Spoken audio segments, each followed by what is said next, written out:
Hola a todos, espero que se encuentren bien. Mi nombre es Susana Fernández. En esta ocasión vamos a desarrollar el siguiente video donde trataremos los temas del capítulo 1 y 2 de la asignatura. Para ello es importante definir cuáles son los contenidos que abarcará esta presentación. Primeramente veremos la importancia de la gestión financiera de una empresa. Luego tocaremos las etapas del proceso administrativo. Seguidamente hablaremos de las funciones de la administración financiera para luego pasar a definir la planificación estratégica y los presupuestos. En ese mismo orden veremos las fuentes de financiamiento de las empresas y por último estableceremos la relación que se da entre las finanzas y la sostenibilidad. De esta forma damos por iniciada esta presentación. Antes de iniciar definiendo qué es la gestión financiera, es importante referirnos primero al concepto de administración. La administración como tal es un proceso mediante el cual se planifica, organiza, dirige y controlan todas las actividades que se deben llevar a cabo para lograr el éxito en una organización. Las actividades que se enmarcan dentro de la administración son varias, las cuales cumplen un ciclo dentro de la empresa, de modo que todas ellas se encuentran relacionadas entre sí, desde la generación de los recursos hasta la forma en que se canalizan dichos recursos para el desarrollo de las tareas que se proponen dentro de cada actividad.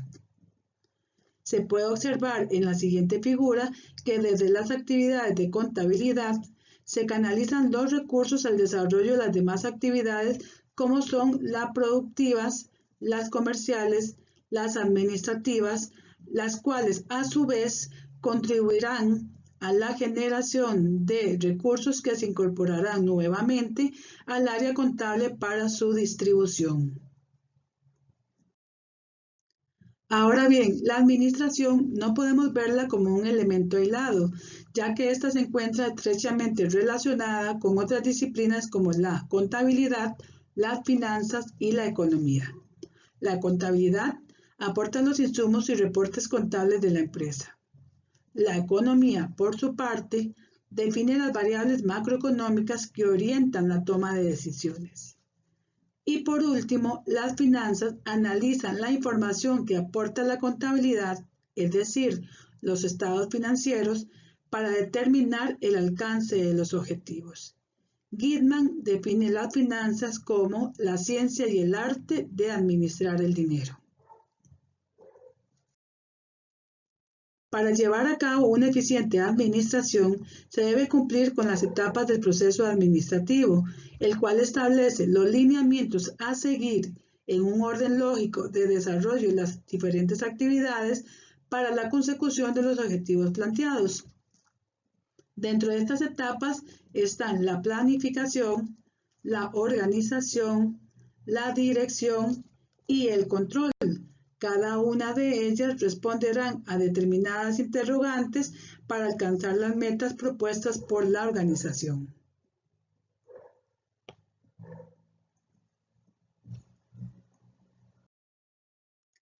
Como podemos ver a continuación, en cada una de ellas se definen los elementos a considerar para lograr el éxito empresarial de cara al cumplimiento y alcance de los objetivos. Así, podemos decir que en la planeación, una vez que se define la misión y visión de la empresa, se establecerán los objetivos de corto, mediano y largo plazo, acompañados de sus correspondientes presupuestos, los cuales deben responder también a la periodicidad de los objetivos, es decir, presupuestos de corto, mediano y largo plazo. En la siguiente etapa del proceso administrativo, la etapa de organización, es aquí donde se proponen las actividades que se deberán llevar a cabo para alcanzar los objetivos planteados en la etapa anterior. Y aquí es importante poner énfasis en el organigrama, ya que desde las diferentes jefaturas y departamentos asumirán las actividades correspondientes a dichos departamentos y conformarán los equipos de trabajo para su desarrollo, tomando en cuenta además las condiciones laborales que son necesarias, así como los recursos que se requerirán para su desarrollo. En la siguiente etapa, que es la etapa de dirección, juega un papel importante el tema del liderazgo, donde la comunicación y el diálogo abierto entre jefaturas y funcionarios o miembros del equipo de trabajo debe ser fundamental para lograr el desarrollo adecuado de dichas actividades. Otro elemento importante es el factor motivacional, donde los funcionarios y miembros del equipo de trabajo deben sentirse identificados con las metas de la empresa. El término coaching es un término sumamente reciente donde establece que el líder tiene que ser capaz de darle los espacios a sus funcionarios para que desarrollen sus capacidades y habilidades empresariales. Por último, la etapa de control es aquella donde de alguna forma resume las acciones que se realizaron en las etapas anteriores con el fin de determinar si se lograron o no alcanzar los objetivos propuestos. De esta forma, en esta etapa de control contamos con un análisis de calidad y desempeño de las acciones realizadas.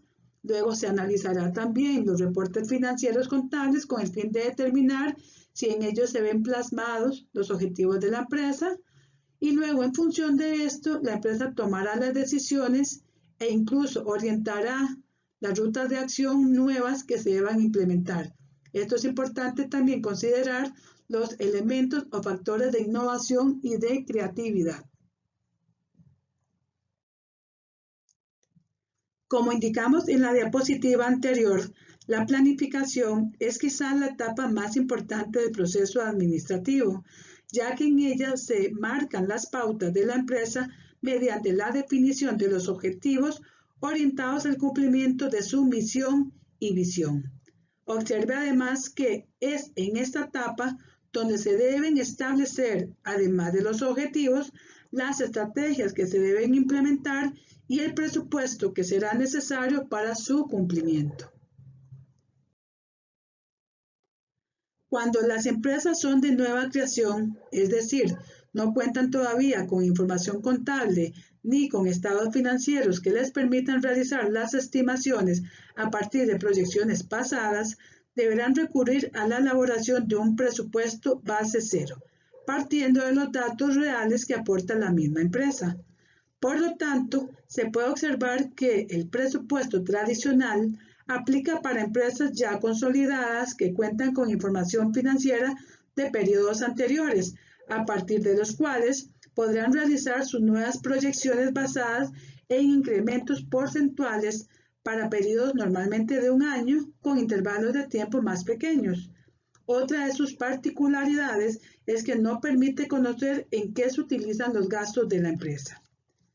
En cuanto al presupuesto base cero, este aplica para empresas poco consolidadas y que por lo tanto no cuentan con la información financiera necesaria, de ahí que el análisis de sus necesidades es integral y mucho más detallado, por lo que requiere más tiempo para su elaboración. Y, a diferencia del presupuesto tradicional, la proyección de sus gastos sí responde a las necesidades reales de la empresa. Siempre que hablamos de presupuestos, estos estarán referidos a los recursos financieros de la empresa, por lo que el papel de la administración financiera es fundamental para lograr el éxito empresarial. En la figura que se muestra a continuación, podemos ver las áreas de acción de la administración financiera, donde tenemos las decisiones en términos de inversiones, también aquellas referidas a las fuentes de financiamiento, pero además la tercera, que es la administración de los bienes, es importante ya que establece un equilibrio entre las dos anteriores, de modo que las inversiones deberán ir alineadas a las fuentes de financiamiento de la empresa, sean estas internas o externas, y dentro de estas últimas, públicas o privadas. Ahora bien, ¿en qué consisten estas áreas de decisión? Pues básicamente consisten en llevar a cabo las actividades de asignación de los recursos que se destinan a las inversiones que deben realizar las empresas en activos, tanto de corto plazo como de mediano y largo plazo, con el fin de garantizar el desarrollo de su operatividad. pero también es importante establecer cuáles son las fuentes de financiamiento más adecuadas para atender las necesidades de inversión, es decir, de qué forma se financia, por ejemplo, una maquinaria que requiere la empresa, o bien cómo financia la empresa la compra de inventarios. Son solo uno de los ejemplos que indican la necesidad de buscar un equilibrio entre las inversiones y las fuentes de financiamiento utilizadas para su adquisición. Las decisiones de asignación y obtención de recursos se pueden visualizar claramente en el siguiente balance general, que es un estado financiero donde se muestran los activos y las fuentes de financiamiento utilizadas por la empresa para cubrir dichas inversiones. Observe bien que los activos representan las inversiones que realiza la empresa, las cuales se clasifican de mayor a menor liquidez. De la misma forma, tenemos las fuentes de financiamiento, las cuales están compuestas por los pasivos, es decir, los préstamos que se obtienen de terceros, y por el patrimonio, que es el aporte de los socios o accionistas. Por lo tanto, las fuentes de financiamiento se clasificarán de mayor a menor exigibilidad.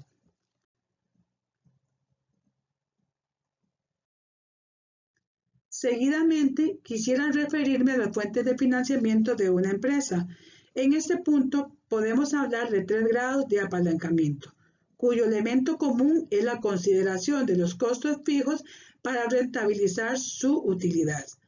De este modo, y en presencia de costos fijos y ventas incrementales, las empresas obtendrán importantes beneficios económicos en términos de utilidades.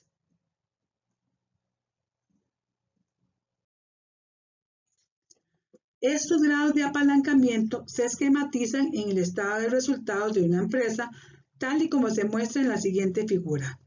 Observe aquí que el apalancamiento operativo considera desde las ventas hasta la utilidad antes de intereses e impuestos, mientras que el apalancamiento financiero abarca desde la utilidad antes de intereses e impuestos hasta las ganancias por acción. En cuanto al apalancamiento total, este considera todo el esquema del estado de resultados, es decir, desde las ventas hasta las ganancias por acción, y por lo tanto es la suma de las dos anteriores. Ahora bien, en cuanto a los tipos de financiamiento, podemos decir que estos se clasifican según las fuentes de los recursos, el plazo de las operaciones, el tipo de acreedor o bien el tipo de garantía que respalda la operación. De esta forma podemos observar que dentro de las fuentes de financiamiento tenemos las fuentes propias, que son los recursos que se generan al interno de la empresa, pero también las fuentes externas, que son los recursos que recibe la empresa fuera de la misma. En cuanto a los plazos, el financiamiento puede hacerse a corto, mediano y largo plazo, y dichas características corresponden al tipo de préstamo, al monto del préstamo y al propósito para el cual se asigna el préstamo. Y pongo un ejemplo. Para la compra de vivienda, normalmente el sistema financiero opta por plazos largos, es decir, plazos que oscilan entre 20 y 35 años inclusive. En cuanto a los acreedores, consideramos que las fuentes externas a las que puede recurrir la empresa están en el sistema bancario, donde corresponde al sector público o estatal, y al sistema no bancario, que corresponde al sector propiamente privado. En cuanto a las garantías, estas, al igual que los plazos, toman en cuenta el propósito para el cual se pide un préstamo. Es decir, si el préstamo es personal, el tipo de garantía que corresponderá es la garantía fiduciaria, es decir, el sistema financiero o la entidad financiera solicitará al deudor garantías fiduciarias. En cuanto a las garantías prendarias, aquí se refiere básicamente a la obtención de préstamos para la compra de bienes o activos muebles, es decir, un carro, un vehículo, un equipo, un mobiliario, etc.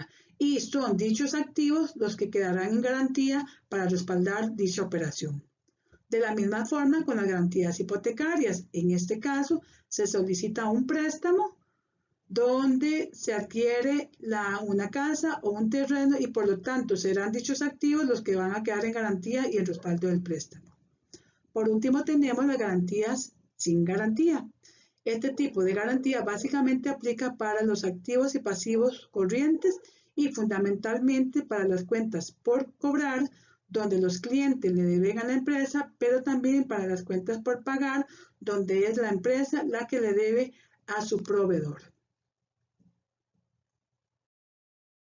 Otra fuente de financiamiento distinta a las anteriores son las operaciones de leasing o arrendamiento, como también se les suele llamar, que consisten básicamente en un alquiler del activo que se requiere para operar, de modo que al vencimiento del plazo pueda optar por su renovación, por su suspensión o incluso por la compra del mismo. En este caso tenemos el leasing operativo y el leasing financiero, cuya diferencia fundamental radica en el tipo de contrato, donde el primero constituye una operación simple de alquiler, mientras que el segundo constituye un contrato formal de compra de activo y por lo tanto una fuente de financiamiento de largo plazo. Una de las ventajas que presenta el leasing operativo con respecto al leasing financiero es que al tratarse de un contrato simple de alquiler, la cuota que corresponde pagar en esta operación es 100% deducible de impuestos, mientras que en un leasing financiero, al tratarse de un contrato formal de compra y por lo tanto de una fuente de financiamiento de largo plazo, la cuota está compuesta por amortización e intereses, donde únicamente los intereses son deducibles de impuestos. Hasta aquí hemos hablado de la administración financiera y todo lo que implica una buena gestión empresarial. Sin embargo, no podemos dejar de lado el papel que actualmente juega el elemento de sostenibilidad, el cual debe prevalecer en todas las actividades de la organización. Por ello, el Instituto Costarricense de Turismo orienta sus esfuerzos al análisis de las acciones realizadas por las empresas dentro de sus diferentes actividades, con el fin de garantizar la protección y la preservación del medio ambiente. En este sentido, el Instituto Costarricense de Turismo plantea 5 ámbitos de acción, que son analizados para otorgar la puntuación del nivel de sostenibilidad en el que se encuentra cada una de las empresas. Dentro de estos ámbitos podemos mencionar el entorno físico y biológico, donde la empresa interactúa con su medio natural en el que se encuentra ubicado. Además tenemos el ámbito del entorno socioeconómico, donde se analiza a la empresa desde el punto de vista de su aporte al desarrollo económico de la región. En un tercer orden se encuentra el ámbito del cliente, donde le corresponderá a la empresa motivar al mismo con el fin de que forme parte de las políticas de sostenibilidad llevadas a cabo por la empresa. En un cuarto orden tenemos el ámbito de gestión de servicios, que fundamentalmente se debe centrar en ofrecer productos y servicios que sean amigables con el ambiente. Y por último, en el ámbito de acción de planta de servicios, fundamentalmente las acciones de la empresa se realizan a lo interno, deben centrarse en el manejo de los desechos, así como en el uso adecuado de los recursos naturales. En la siguiente referencia del Instituto Costarricense de Turismo se destaca la importancia y el papel que juega el Departamento de Certificaciones y Responsabilidad Social Turística, el cual orienta las acciones de desarrollo empresarial basados en elementos de sostenibilidad que garanticen la calidad de vida de la población, tanto presente como futura. Alineado a lo anterior, la transformación del término de responsabilidad social empresarial, que anteriormente estaba centrado en la maximización de las utilidades, incorpora el enfoque de protección del medio ambiente para reducir los efectos adversos hacia la sociedad, producto de acciones irresponsables por parte de las empresas. Dicho esto, quisiera concluir esta primera presentación destacando la importancia de la certificación de turismo sostenible en su papel de velar porque las empresas desarrollen su actividad dentro del marco de la sostenibilidad mediante acciones amigables con el ambiente. Muchas gracias a todos.